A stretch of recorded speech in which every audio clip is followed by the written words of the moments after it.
नमस्ते, ज्ञान विविध चैनल में रुक्मिणी शर्मा स्वागत करती हूँ। आज की कक्षा में हम पढ़ेंगे कक्षा 11 हिंदी साहित्य कवि पद्माकर जी, जिसका अध्ययन है वो हमने कल की कक्षा में शुरू है वो कर दिया था। तो कल की कक्षा में हमने कवि पद्माकर जी हैं, इनका जीवन परिचय देखा था और इनका एक कविता था उसका अध्ययन है वो हमने कल की कक्षा में कर लिया था। आज इससे आगे की बात है वो हम करते हैं आज की कक्षा में। तो पहला जो कविता था इसमें कवि पद्माकर जी है वो बसंत ऋतु का वर्णन है वो करते हैं। बसंत ऋतु का जब आगमन होता है तो मानव समाज में और प्रकृति में किस प्रकार का मनोहारी परिवर्तन है वो देखने को मिलता है, उसका वर्णन कवि पद्माकर जी ने अपने प्रथम कविता में किया था। दूसरा जो कविता है जो मैंने बोर्ड पर है वो लिख दिया है, तो उसमें कवि है उसका वर्णन कर रहा है कि होली के अवसर पर गोकुल में किस प्रकार का सुंदर मनोहारी वातावरण है वो छा जाता है, किस प्रकार से गोप गोपिकाएं हैं रंगों में उल्लास से भर जाते हैं, रंग खेलते हुए होली का त्यौहार मनाते हुए बड़े उल्लास के साथ उत्साह के साथ इस त्यौहार को मनाते हुए और बिना किसी भेदभाव के, बिना किसी ऊंच नीच को देखते हुए, गुण अवगुण को देखते हुए है वो एक दूसरे के दरवाजे पर दौड़ते हुए जाते हैं और एक दूसरे को रंग लगाकर अपनी खुशी को प्रकट करते हैं। उसी का वर्णन है कवि पद्माकर जी है वो इस कविता के माध्यम से करते हैं। तो मैं पहले कविता वो पढ़ देती हूँ। गोकुल के कुल के गली के गोप गाउने के जो कछु लगे कछु को कछु भकत भननी। भाकत भननी का मतलब है कि कुछ कहा नहीं जा सकता, जिसका वर्णन किया नहीं जा सकता। कहे पदिमा करे परोस पिछवारन के द्वारन के दोरी गुनी ओ गुनी गने नहीं। तोलो चलित चतुरी सहेली यही को कहूँ के निके के निचोरे ताही करत मने नहीं। हो तो श्यामी रंग में चुराई चित चोरा चोरी बोरत तो बोरियो पे निचोरत बने नहीं। तो इसमें कहते हैं कि किस प्रकार से एक चतुर सहेली है वो श्याम रंग में है वो किस प्रकार से डूब जाती है और उस श्याम रंग में डूबने के बाद, अब श्याम रंग है, यहाँ श्याम रंग काले रंग के लिए आता है और यहाँ श्याम रंग है वो दूसरा अर्थ भी है वो लिया गया है। वो किस लिए, क्या अर्थ में लिया गया है? श्री कृष्ण के प्रेम रूपी रंग में डूबने की बात भी यहाँ कही गई है। तो यहाँ श्लेष अलंकार का प्रयोग भी कवि ने यहाँ किया। वैसे इनका अनुप्रास अलंकार है वो सबसे प्रिय अलंकार के रूप में इन्होंने चित्रित है वो किया है। तो अब इसकी क्या है वो हम देख लेते हैं।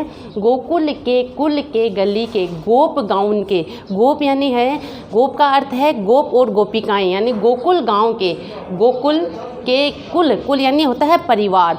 तो गोकुल गांव के जितने भी परिवार हैं, जितने भी परिवार बसे हुए हैं, उस परिवारों के जो गोप गोपिकाएं हैं वो होली का त्यौहार मना रहे हैं। होली का उत्सव बड़े उल्लास और हर्षोल्लास से मनाते हुए बड़े ही मस्ती और आनंद में वो अपना जीवन व्यतीत कर रहे हैं। जो लगे कछु को कछु भाकत बने नहीं। और इस होली के अवसर पर हम सभी जानते हैं कि अपने भी ये कहावत उक्ति प्रचलित है कि बुरा न मानो होली है, यानी कि को कछु यानी कि कोई किसी को कुछ भी कहे जा रहा है, अपने व्यंग में या मजाक में या उपहास में जो भी है किसी को कुछ भी कहा जा रहा है, लेकिन कोई भी उस बात का बुरा नहीं मान रहा है। सभी है कि ये बात की होली का त्यौहार है, होली के उत्सव में, होली के आनंद में, हर्षोल्लास में इतने अधिक मगन है, इतने अधिक लीन है कि कोई भी किसी की कुछ भी बात को कुछ भी बुरा नहीं मान रहा है और उनके इस उल्लास का वर्णन है वो किया नहीं जा सकता। भागत बने नहीं, जिस प्रकार से वो मस्ती में लीन है और किसी को कुछ भी कह रहे हैं लेकिन कोई उस बात को बुरा नहीं मान रहे, उस बात की ओर ध्यान नहीं दे रहे हैं। तो ऐसे मस्ती में वातावरण का वर्णन है वो किया नहीं जा सकता, वर्णन करते नहीं बन रहा है। कहे पद्माकर, कवि पद्माकर जी कहते हैं परोस पिछवारन के, पै की आवर्ती होने से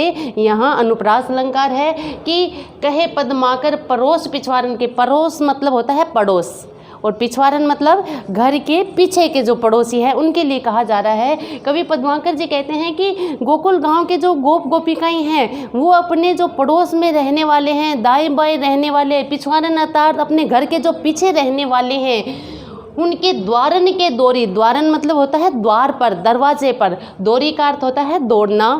गुण अवगुण गने नहीं, गने का अर्थ होता है गिनती नहीं करते हैं, उसको ध्यान नहीं देते हैं, गिनते नहीं है। गुण यानी कि गुण और अवगुण यानी अवगुण, यानी गुण और अवगुण को देख नहीं रहे हैं कि देखिए कहते हैं कवि पद्माकर जी, यहाँ के पड़ोस यानी अपने दाएं बाएं रहने वाले पड़ोस, यहाँ तक कि पीछे घर के पीछे जो रहने वाले पड़ोसी हैं उनके द्वार पर दौड़ दौड़ कर जा रहे हैं, उन्हें रंग लगाने के लिए, होली की बधाई देने के लिए, उन्हें इस मस्ती में शामिल करने के लिए एक दरवाजे से दूसरे दरवाजे पर दौड़ दौड़ कर जा रहे हैं। और ऐसे में वो किसी के जो गुण और अवगुण हैं उनकी गिनती है वो नहीं की जा रही है, किसी भी के भी गुण और अवगुण को नहीं देखा जा रहा है। और बड़े ही आनंद और बिना किसी भेदभाव के ये हर्षोल्लास के साथ होली का त्यौहार है वो गोकुल के गोप गोपिकाएं हैं वो मना रहे हैं।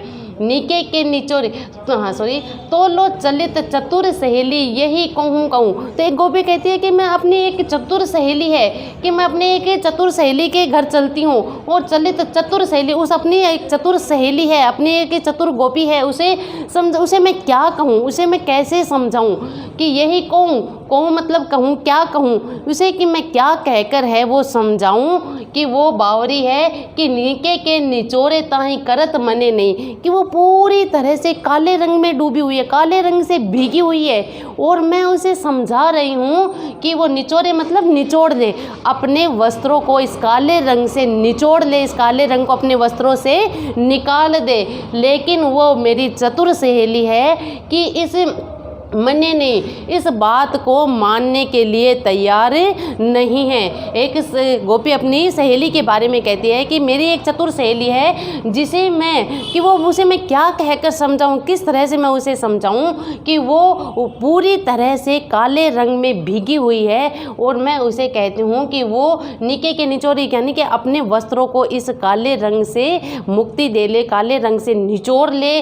लेकिन वो बावली है कि मने नहीं, उसका मन है इस काले रंग से मुक्त होने के लिए मानता ही नहीं है।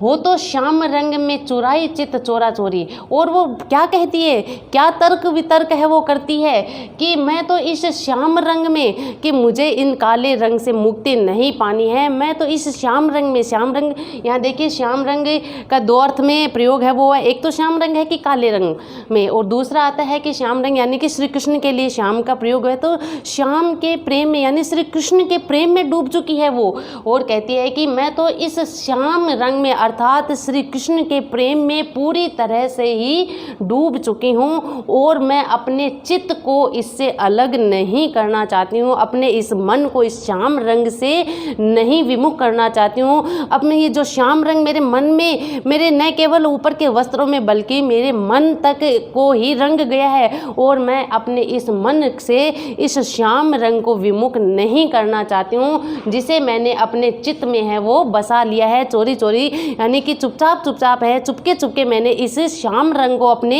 मन में ही बसा लिया है। और मैं इससे विमुख नहीं होना चाहती हूँ, अलग नहीं होना चाहती हूँ। बोरत तो बोरत का अर्थ होता है कि डूबना, और कहती है कि मैं तो इस श्याम रंग में पूरी तरह से ही बोरा गई हूँ, अर्थात डूब गई हूँ और बावली हो गई हूँ, पे निचोरत बने नहीं, और मैं इसे निचोड़ना नहीं चाहती हूँ। हे मेरी सखी, तुम भले ही मुझे कितना ही समझाओ और चाहे मुझे कितने ही तर्क देकर है वो इस श्याम रंग से अलग होने के लिए कहो, लेकिन हे मेरी सखी, मेरे केवल तुम्हें तो केवल मेरे वस्त्र है वो काले रंग में डूबे हुए दिखाई दे रहे हैं, लेकिन तुम नहीं जानते कि चोरी चोरी यानी चुपके चुपके मैंने इस श्याम रंग को अपने मन में बसा लिया है। अर्थात श्री कृष्ण का जो प्रेम है वो मेरे हृदय में बस गया है, मेरे मन में बस गया, और उस मन से उस श्याम रंग को निकालना मुश्किल है। तो कह रही है कि मैं इस श्याम रंग में पूरी तरह से डूबे रहना चाहती हूँ, इस श्याम रंग से अपने आप को निचोड़ना नहीं चाहती, विमुख करना नहीं चाहती।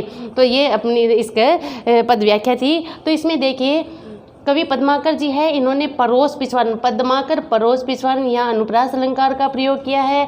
और इसके साथ ही गली के गोप गए की गोप गाउन गए की आवृत्ति से ही यहाँ अनुप्रास अलंकार है। इसके साथ ही इन्होंने यहाँ ब्रज भाषा का है वो सुंदरीय बिखेरा है, साथ ही इसमें माधुर्य गुण है। रस की अगर बात की जाए तो इसमें श्रृंगार रस का वर्णन है, और श्रृंगार रस में भी वो अपने आप को सखी है वो श्याम रंग में डूबा हुआ बता रही है, तो अपने आप को श्याम रंग से मिला हुआ बता रही है, तो श्रृंगार रस का संयोग पक्ष भी इसमें देखने को मिलता है।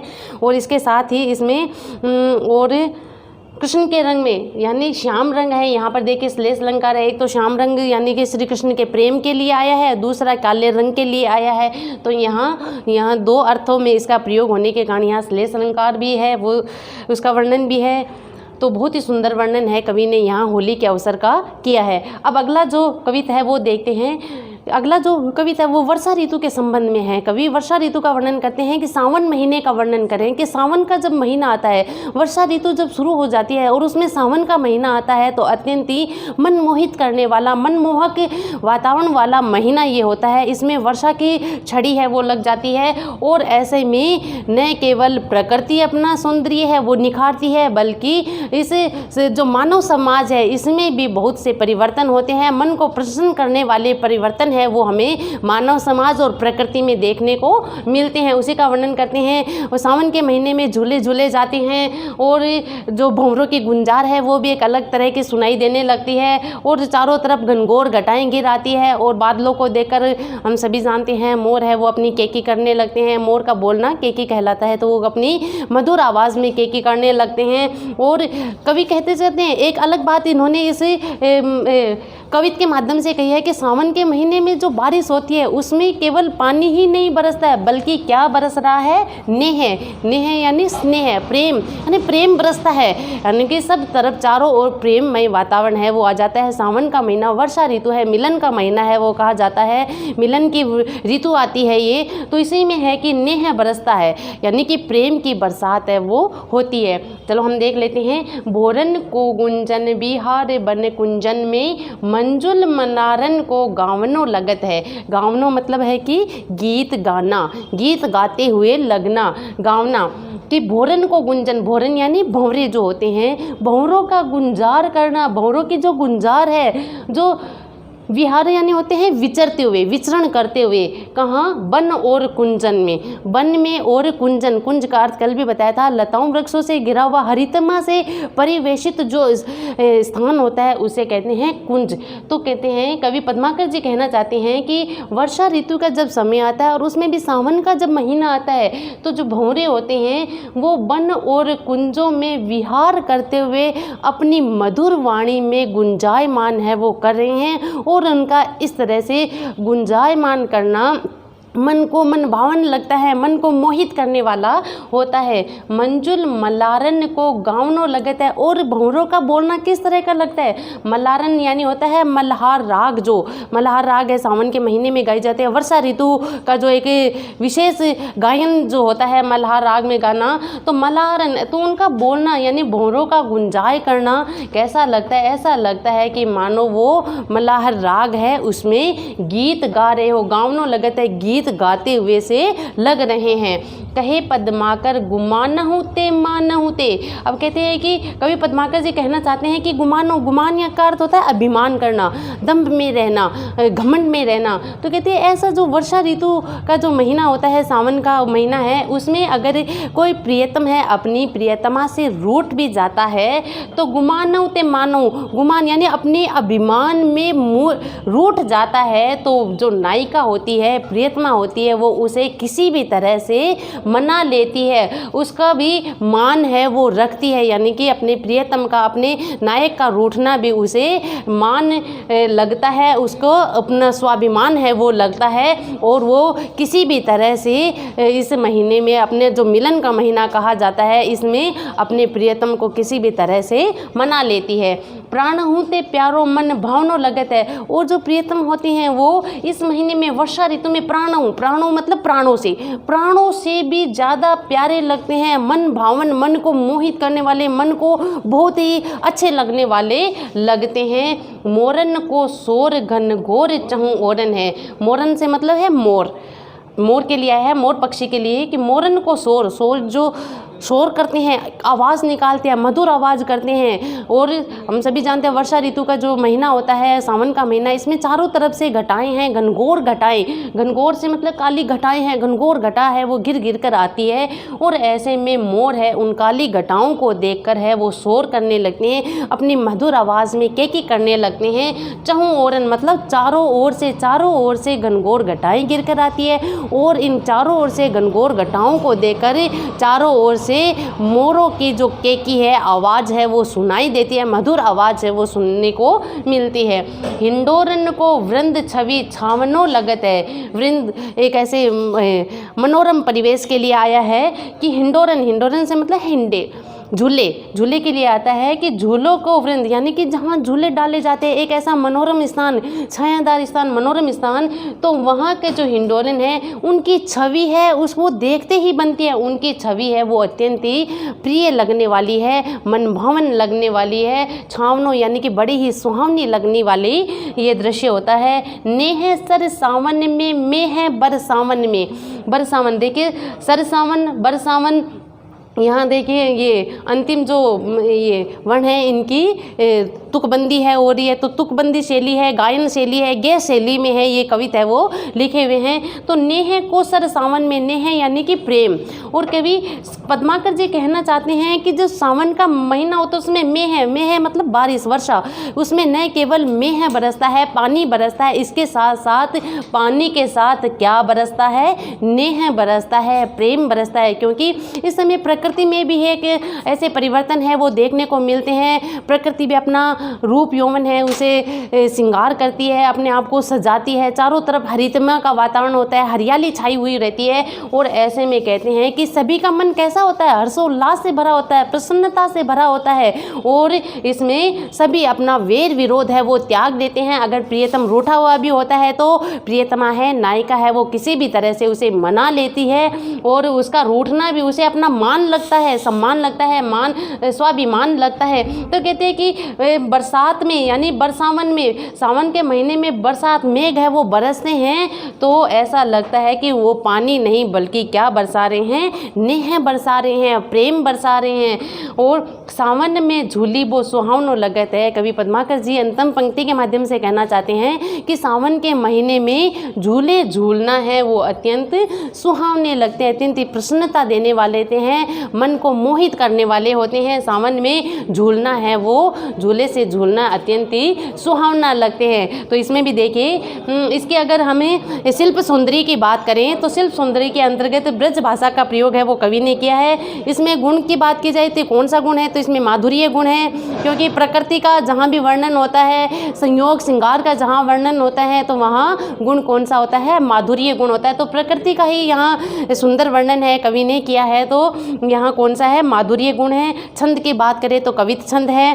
और रस की बात करें तो श्रृंगार रस है, श्रृंगार रस का वर्णन है। जहाँ माधुर्य गुण होता है वहाँ श्रृंगार रस है वो अवश्य ही आता है। और शैली है वो चित्रात्मक शैली है, ध्वन्यात्मक शैली है। शब्द ध्वनि के माध्यम से कवि ने बड़ा सुंदर चित्रण है वो यहाँ किया है। चित्रात्मक शैली है, गे शैली है। इसे कवित को लय के द्वारा गाया भी जा सकता है क्योंकि अंतिम जो पद है, अंतिम जो वर्ण है उनकी तुकबंदी भी यहाँ हो रही है, तो ये गे शैली में भी लिखा हुआ है। तो बड़े ही सुंदर वर्षा ऋतु का, और इसमें इन्होंने जो फागुन माह में होली का त्यौहार मनाया जाता है उसका, और सावन माह के बड़ा ही सुंदर चित्रण है, मनोहारी वर्णन है कवि पद्माकर जी ने यहाँ किया है। तो आशा करती हूँ आपको बहुत अच्छे से समझ में आया होगा। अब हम इसके कुछ प्रश्न हैं उनकी बात कर लेते हैं, प्रश्नोत्तर की बात है वो कर लेते हैं।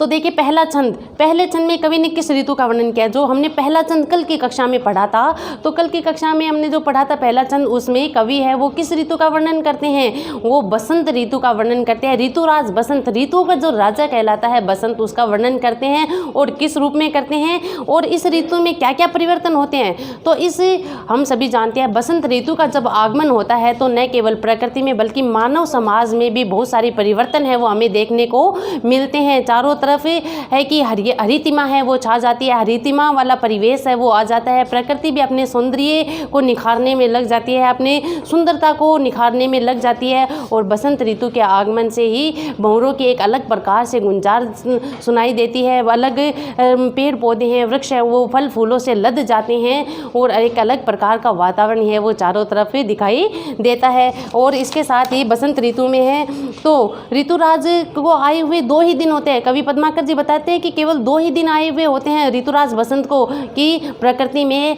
ऐसे अनेक परिवर्तन है वो 2 दिनों में ही देखने को मिल जाता है। जो वृक्षों की डालियाँ हैं वो बोरों से लद जाती है, बोरन से होती है वो जो फल लगने से पहले जो फूल लगते हैं गुच्छों के रूप में, समूह के रूप में जो फूल लगते हैं उन्हें बोर कहते हैं। तो बोरों से लद जाते हैं और जो छेल छबीले यानी कि नव युवक और युवतियां हैं वो अपना साजो श्रृंगार करके गलियों में भ्रमण करते हुए, विचरण करते हुए है वो दिखाई देते हैं। तो इस तरह से उनमें भी एक नया उत्साह, काम वासना से वशीभूत होकर वो गलियों में साज श्रृंगार करके विचरण करते हुए दिखाई देते हैं। एक प्रसन्नता के भाव से है वो विचरण करते हुए दिखाई देते हैं और कहते हैं एक अलग ही प्रकार का रस, एक अलग ही प्रकार की रीति, अलग ही प्रकार का राग और रंग है वो बसंत ऋतु के आगमन के साथ है वो देखा जा सकता है।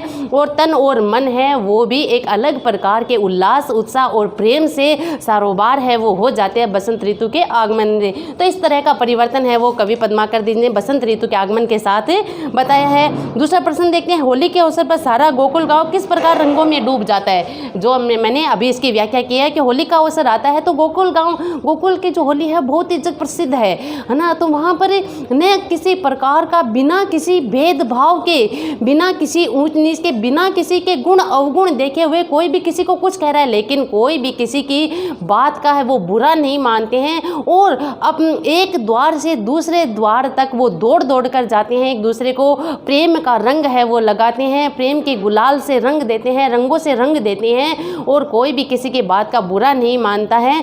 और इसके साथ ही वो कहते हैं कि मेरी एक चतुर सहेली है जो कि श्याम रंग में डूब गई है और मैं उसे समझा रही हूँ कि इससे अलग हो जाए, लेकिन वो पागल है कि श्याम रंग में, श्री कृष्ण के प्रेम में इस तरह से डूब गई है कि उससे विमुख नहीं होना चाहती है, अलग नहीं होना चाहती, यानी अपने आप को उस रंग में डूबा हुआ उम्र भर के लिए है, ताज जीवन है, आजीवन अपने आप को उसी काले रंग में डुबोए रखना चाहती है। इस तरह से इन्होंने बहुत ही सुंदर है रंग, होली का जो उत्सव है बड़े उल्लास और प्रेम के साथ गोकुल गांव में मनाया जाता है, उसका वर्णन कवि देव ने यहाँ बहुत ही सुंदरता से किया है। बोरत तो बोरों पर निचोरत बने ने, इस पंक्ति में गोपिका के मन का क्या भाव व्यक्त है कि बोरत तो बोरियों पे निचोरत बने ने, इस पंक्ति के माध्यम से, यानी कि इस पंक्ति के माध्यम से गोपिका का क्या मनोभाव है वो व्यक्त हुआ है। तो कवि देखिए जो उसकी सहेली है उसे समझाने का प्रयास कर रही है, लेकिन वो श्याम रंग में इस तरह कदर डूब गई है कि वो कहते हैं कि बोरत यानी कि मैं तो उस श्याम रंग में इस तरह से डूबकर पागल हो गई, बोरियो मतलब डूबना, बोरत पागल, तो कह रही कि मैं तो श्याम रंग में इतना अधिक डूबकर श्याम रंग की दीवानी हो गई कि निचोरत बने नहीं मतलब बनता नहीं है, कि अब उसको निचोड़ना या निचोड़ कर उसको मेरे तन मन से अलग करना बनता नहीं है। अर्थात कह रही है कि मैं तो श्री कृष्ण के प्रेम में अपने आप को पूरी तरह से भिगो चुकी हूँ, अब इस प्रेम रंग में जो मैं डूब चुकी हूँ उससे मैं बिल्कुल भी अलग नहीं होना चाहती हूँ, मैं इसी में ही अपने आप को डुबोकर मगन रखना चाहती हूँ। तो उसके मन की जो प्रेम व्यथा है, उसके मन का जो प्रेम है, श्री कृष्ण के प्रति प्रेम है वो प्रकट हो रहा है।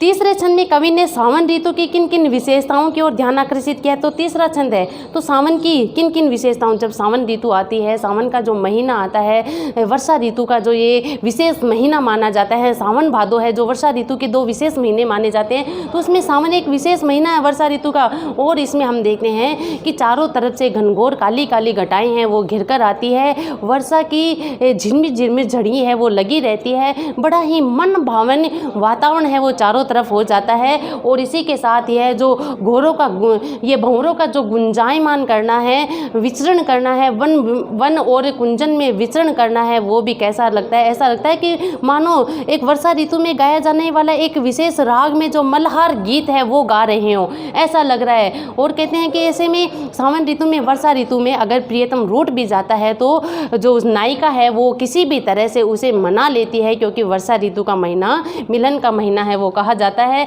और उसे वो अपने प्रियतम प्राणों से भी प्यारे हैं वो लगते हैं। चारों तरफ से घनघोर घटाओं को देखकर मोर है वो भी अपनी केकी करने लगते हैं, मधुर आवाज़ में है वो अपना केकी गान है वो करने लगते हैं। और अंतिम पंक्तियों में बड़ा ही सुंदर संदेश दिया है कवि पद्माकर जी ने, वो कहते हैं कि सावन में, वर्षा ऋतु में मेघ बरसने के साथ ही पानी नहीं बरसता है बल्कि प्रेम बरसने की बात है वो कर रहे हैं कि ने है सर सावन में, में है बरसावन में। बड़ी सुंदर पंक्ति है ये कि सावन में, बरसावन में यानी कि बरसात के साथ ही मेघों से जो पानी बरस रहा है उसके साथ प्रेम बरसता है। अर्थात ऐसी वर्षा जो मन भावक ऋतु है, ये मन भावक जो महीना है सावन का, ऐसे में सभी का मन है वो प्रेम से सरोबार रहता है, प्रेम में भीगा रहता है, प्रेम रूपी जो वर्षा है उसमें गीला रहता है। और ऐसे में सावन में झूले झूलना तो एक विशेष ही विशेषता होती है। सावन के झूले ऐसे भले ही झूले झूले जाए, लेकिन सावन के महीने में जो झूले झूले जाते हैं उनका एक विशेष ही आनंद होता है। तो ये सारी विशेषताएं हैं वो सावन के महीने की निकल कर आती है। अगर हम कवि पद्माकर जी का देखिए भाव सौंदर्य देखा, इसके साथ ही हम अगर शिल्प सौंदर्य की बात करें तो जो तीनों ही कविता इन्होंने लिए हैं तो इसमें इन्होंने ब्रज भाषा का लालित्य है वो देखने को मिलता है। साथ ही इनमें प्रसाद गुण भी है, क्योंकि कई ऐसे शब्द हैं जिनका सरलता से अर्थ है वो हमें समझ में आ रहा है। और इनका प्रिय अलंकार है तो अनुप्रास अलंकार है रहा। साथ में इन्होंने पुनरुक्ति प्रकाश अलंकार का प्रयोग भी किया है और श्लेष अलंकार का प्रयोग भी इन्होंने यहाँ इस पंक्ति के माध्यम से कहा है। और इसके साथ ही इन्होंने देखिए ब्रज भाषा के साथ है माधुर्य गुण है, श्रृंगार रस का वर्णन है। तो बड़ा ही सुंदर है अपनी जो इनकी कवित शैली है, गेय शैली है, चित्रात्मक शैली है, ध्वन्यात्मक शब्दों के द्वारा इन्होंने अपनी बात है वो कही है। तो आशा करती हूँ, उम्मीद करती हूँ आज का लेसन है वो आपको बड़े अच्छे से समझ में आया होगा। कल हम फिर एक नए लेसन के साथ है, नए पाठ के साथ है फिर मिलेंगे। तब तक के लिए नमस्ते, धन्यवाद।